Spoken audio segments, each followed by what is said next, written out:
Hi everyone, in this video I am going to show you how to do your slip knot to start off your crochet and how to do your initial foundation chain. So you will need this to start off all of your works, anything that starts in a row. So I'm going to quickly show you how to do that now. So I am using this yarn here, which is a standard DK yarn, which tells me I require to use a 4mm hook, which I am using here today. So in order to do your initial slip knot, what I would do is I would hold my yarn on over my left fingers and hold the yarn in place with my forefinger and my thumb like this, wrap the yarn around my two fingers so that I can meet back and hold it in place with the forefinger and the thumb again. This creates a little loop here with your tail on one side and your yarn that attaches to your ball on the other. At this point I would use my hook, put it through the loop, catch on to the end of the yarn that connects to my ball and pull it through the loop.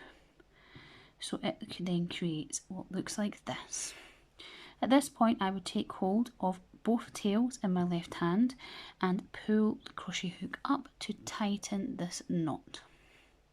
So this then creates your slip knot. So this knot here can be moved and tightened. Obviously we will tighten it around our hook, or you can loosen it again if you need to. You can also really simply just take it apart without any knotting in your yarn or the need to cut. So that again was holding the yarn over your left hand fingers, holding it in place with your thumb and forefinger, wrapping the yarn around to meet to create a loop, needle through the loop to catch the yarn, pulling it through and pulling it tight. So now I'm going to show you how to make your initial chain.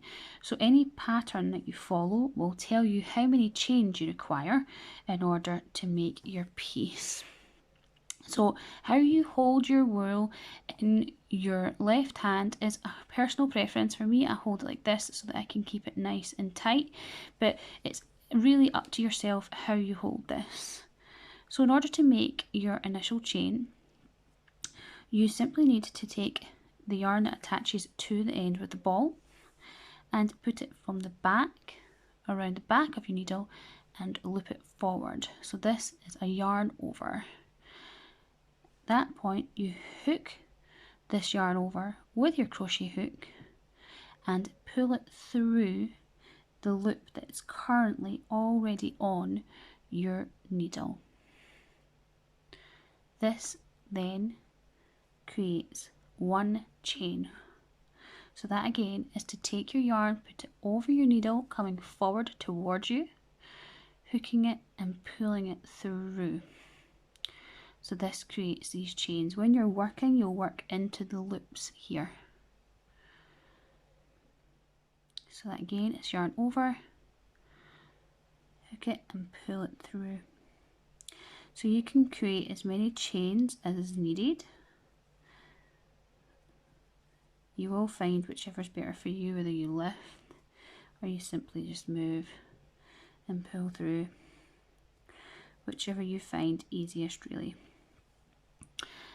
And this is your initial foundation chain.